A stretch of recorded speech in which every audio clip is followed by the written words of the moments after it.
Hi everyone, welcome back to our rec 4 channel. आज हम बात करने वाले हैं दिल्ली आईपीएचएल रिक्रूटमेंट 2026 की। हम जानेंगे इस वीडियो में इस एग्जाम के लिए कितनी पोजीशंस निकली है, प्रिपरेशन कैसे करनी है, डॉक्यूमेंट प्रोसेस क्या क्या है और बाकी जो भी आपके लिए बेनिफिशियल है प्रिपरेशन के रिगार्डिंग वो जानने की कोशिश करेंगे इस वीडियो में। तो वीडियो के अंत तक बने रहे ताकि आपको इस एग्जाम के रिलेटेड सारे डाउट्स क्लियर हो जाए। तो चलिए वीडियो को शुरू करते हैं विदाउट वेस्टिंग आवर टाइम। अगर हम देखेंगे जो टोटल नंबर ऑफ पोस्ट्स है वो कितने निकले हैं, वो है 116। जो मैक्सिमम सैलरी होगी वो होगी 85,000। और इसकी जो डेडलाइन है फॉर द एप्लीकेशन वो है 17 अप्रैल। अगर हम पोस्ट वाइज ब्रेक डाउन करेंगे सैलरी का, वो क्या रहेगा। एक है स्पेशलिस्ट, पहला पोस्ट। इसके लिए जो एजुकेशनल क्वालिफिकेशन होनी चाहिए वो है एमबीबीएस और एमडी और diploma in relevant field. Second one is medical biochemist और माइक्रोबायोलॉजिस्ट। इसके लिए जो एजुकेशनल क्वालिफिकेशन होनी चाहिए वो होगी MSc in relevant medical science. और उसके बाद लैब टेक्नीशियन, इसके लिए जो एजुकेशनल क्वालिफिकेशन होनी चाहिए वो होगी बीएससी और एमएलटी और डीएमएलटी प्लस एक्सपीरियंस।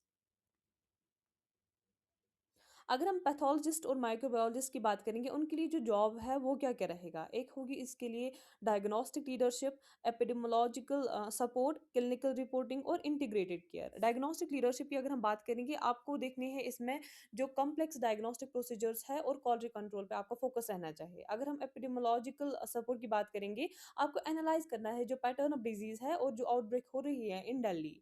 अगर हम क्लिनिकल रिपोर्टिंग की बात करेंगे, आपको वैलिडेट करना है रिपोर्ट्स और गाइड करना है जूनियर टेक्नीशियंस को ताकि वो क्रिटिकल जो सैंपल्स है वो निकाल पाए। अगर हम इंटीग्रेटेड केयर की बात करेंगे, आपको कोऑर्डिनेट करना है with medical officers for integrated patient management. अब हम देखेंगे जो बायोकेमिस्ट और लैब टेक्नीशियन है उनका काम क्या रहेगा। उनको परफॉर्म करने हैं high throughput biochemical assay and routine blood testing. Second one है उनको हैंडल करना है ऑटोमेटाइज्ड एनालाइजर्स और हाई एंड डायग्नोस्टिक इक्विपमेंट्स को। उनको मेंटेन करना है स्ट्रिक्ट बायोसेफ्टी प्रोटोकॉल्स और सैंपल इंटीग्रिटी। उनको इंश्योर करना है timely delivery of test results for clinical decision making. हम देखेंगे अगर हम एलिजिबिलिटी क्राइटेरिया की बात करेंगे, इसमें जो स्पेशलिस्ट होगा एमबीबीएस डिग्री होनी चाहिए उनके पास विद एमडी और डीएनबी इन पैथोलॉजी और microbiology from an MCI recognised institute.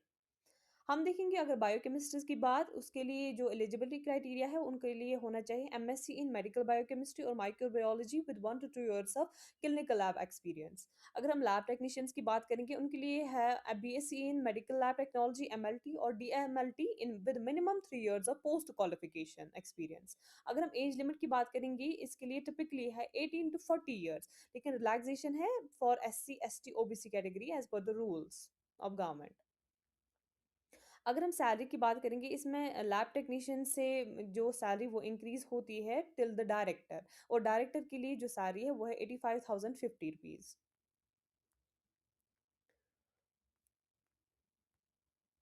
अब अगर हम देखेंगे जो प्रिपरेशन गाइड है उसमें क्या क्या सब्जेक्ट्स आते हैं। एक है आपके क्लिनिकल सब्जेक्ट्स, लैब टेक्निक्स और जनरल एप्टीट्यूड। क्लिनिकल सब्जेक्ट्स में आपको फोकस होना चाहिए on microbiology, haematology, clinical pathology और हिस्टोपैथोलॉजी बेसिक्स पे। अगर हम लैब टेक्निक्स की बात करेंगे, आपका जो फोकस रहना चाहिए master SOPs, sterilisation methods, straining techniques और इक्विपमेंट हैंडलिंग वगैरह। अगर हम जनरल एप्टीट्यूड की बात करेंगे, आपको जो फोकस रहना चाहिए वो होना चाहिए on the basic reasoning, Delhi awareness, and health schemes of Delhi government। अगर हम इंपॉर्टेंट डेट्स की बात करेंगे, जो नोटिफिकेशन रिलीज हुई थी जैसा आपको पता है इन द मार्च 2026। और जो करंटली इसका एप्लीकेशन विंडो वो है ओपन आपके लिए ऑनलाइन एप्लीकेशन के लिए। अगर हम डेडलाइन की बात करेंगे वो है 17 अप्रैल 2026, इसलिए आपको जल्द से जल्द इस पे जो अप्लाई करना है। Thank you so much.